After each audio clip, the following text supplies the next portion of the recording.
Maksud wujud Allah, wujud Rasulullah nyata bahwa Allah ngagaduhan sifat az-zahiru, sifat al-batinu. Sifat az-zahiru kaitanna jeung sifat wujud, sifat al-batinu kaitanna jeung sifat al-mughalabatu lil hawadisi. Maka Gusti Allah menyebutkan di Al-Quran wa fis samai ilahun wa fil ardi ilahun. Di langit aya pangeran, di bumi aya pangeran. Nah, maksud ayat eta sanes pangeran aya dua. Tapi isyarat ka orang saleh yen moal kenal jeung Allah anu di langit, namun terkenal jeung Allah anu di bumi. Moal kenal jeung pangeran anu di langit, lamun terkenal jeung pangeran anu di bumi. Nyata pangeran anu di bumi nyata kekasihna Allah, utusan Allah anu disebut sifat wujudna Allah atau anu disebut sifat zahirna Allah. Ari pangeran di langit eta anu disebut zat laisa kami sendiri sayun atau sifat al-batinu atau sifat al-mughalabatu lil hawadisi. Wah bisa rupakeun cinta naon jeung masa lintas tina bayangan makhluk. Assalamualaikum warahmatullahi wabarakatuh. Jumpa lagi dengan Hisab Alam di channel Spiritual Sufi.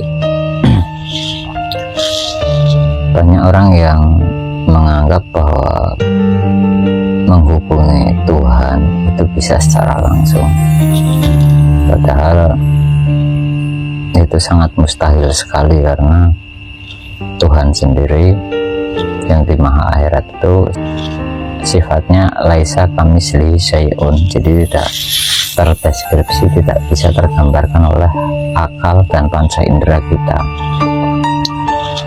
Jadi ada Tuhan yang di langit dan ada Tuhan yang di bumi.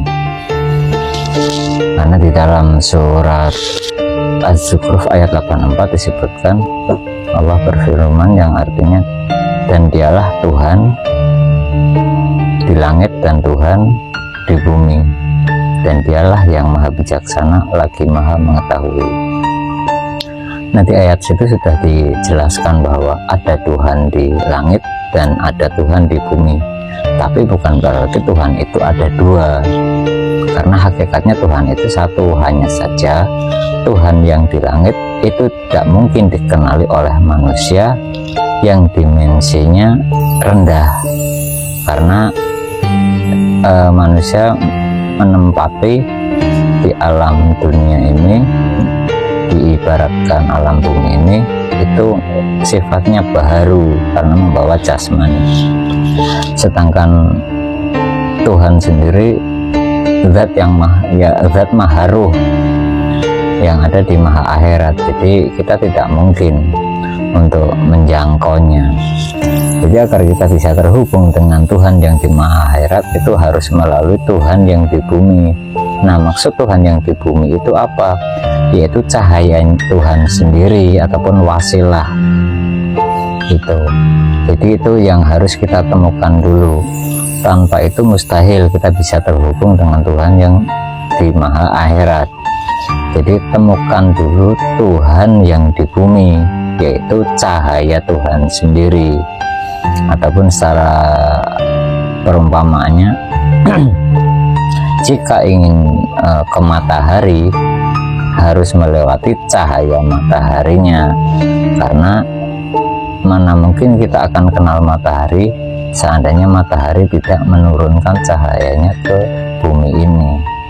Itulah, jadi ada Tuhan di langit, ada Tuhan di bumi, itu hanya sebagai bahasa kias perumpamaan. Jadi ada Tuhan di dunia, ada Tuhan di akhirat. Maksudnya karena apa? Tuhan sendiri adanya di maha akhirat, sedangkan kita berada di alam dunia, alam baharu gitu. Untuk menghubungi Tuhan yang di alam kodim, alam awal, alam kekal, itu kita harus menggunakan unsur yang sama. Jadi melalui apa? Melalui cahaya Tuhan sendiri yang ada di bumi ini ataupun di dunia ini, yaitu apa? Wasilah Tuhan sendiri ataupun utusan ataupun Rasulullah itu. Nah, kalau zaman sekarang disebutnya guru mursyid gitu. Nah, sedangkan cahaya Tuhan sendiri juga sebenarnya masih bersifat laisa kamitslihi juga, karena apa? Masih di akhirat. Itu agar dikenali di alam dunia atau di bumi ini yang kita singgahi, itu harus mewujud disebutnya. Karena apa? Kita berinteraksi menggunakan panca indera, maka dari itu cahaya Tuhan sendiri akan menampati sebuah wadah jasmani manusia, seorang laki-laki. Kalau zaman dulu itu disebutnya para nabi dan para rasul atau para rasul. Nah, kalau di zaman kita itu disebutnya waliyam mursida ataupun ulil amri minkum, pemimpin di zamanmu sendiri. Nah, itu yang harus kita temukan dulu, karena poinnya itu. Nah, orang itu sebagai pembawa wasilah, karena apa? Orang itulah yang mewarisi ilmu ataupun cahaya Tuhan sendiri dari Rasulullah Muhammad. Maksudnya apa? Dari Nabi Muhammad sendiri gitu, yang turun temurun tersambung dari, kalau dari bawah itu dari gurunya ke gurunya ke gurunya ke gurunya sampai ke Nabi Muhammad sendiri. Nah, di zaman sekarang itu dulu yang harus kita temukan.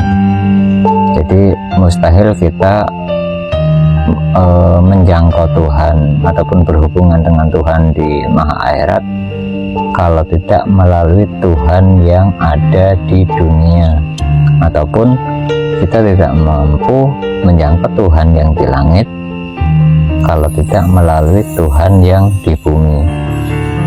Jadi itu yang harus kita prioritaskan sebelum kita melakukan ibadah-ibadah.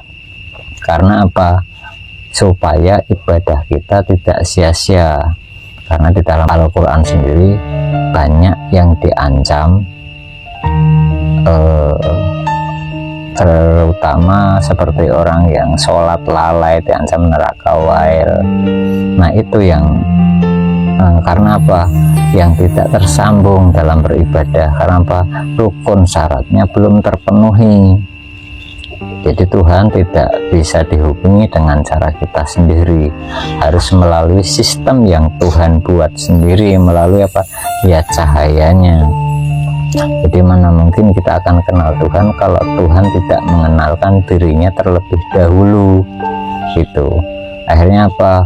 Kita menjadikan Tuhan sebagai angan-angan saja, walaupun di pikiran kita ataupun di lisan kita menyebut Tuhan kita Allah, tapi angan-angan kita kemana-mana gitu.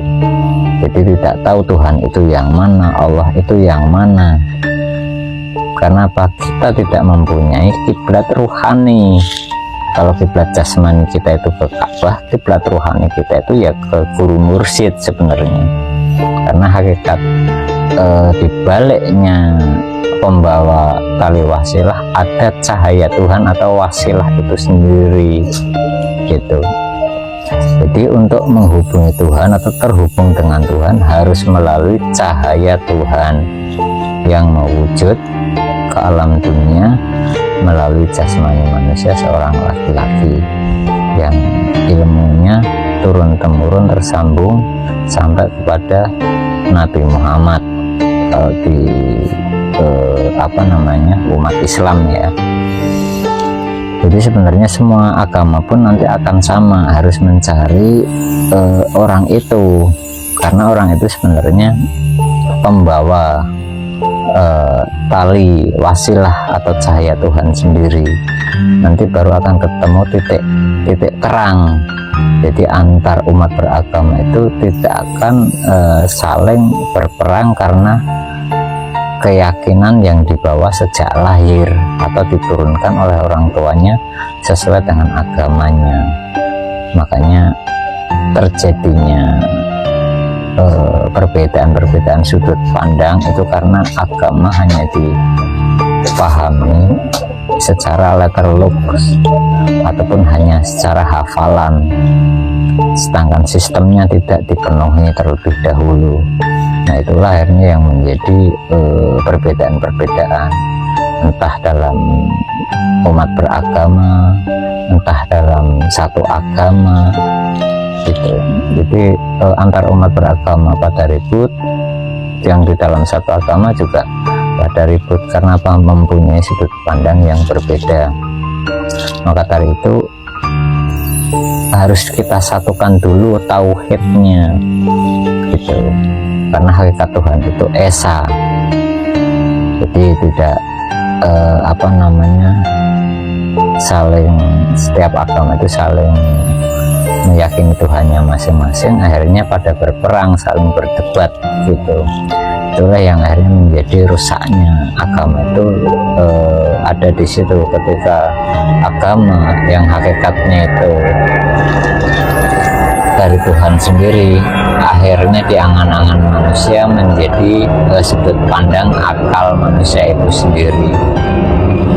Baik, sementara itu dulu yang saya sampaikan.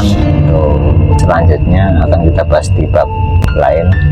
Terima kasih untuk saudaraku semua dimanapun berada.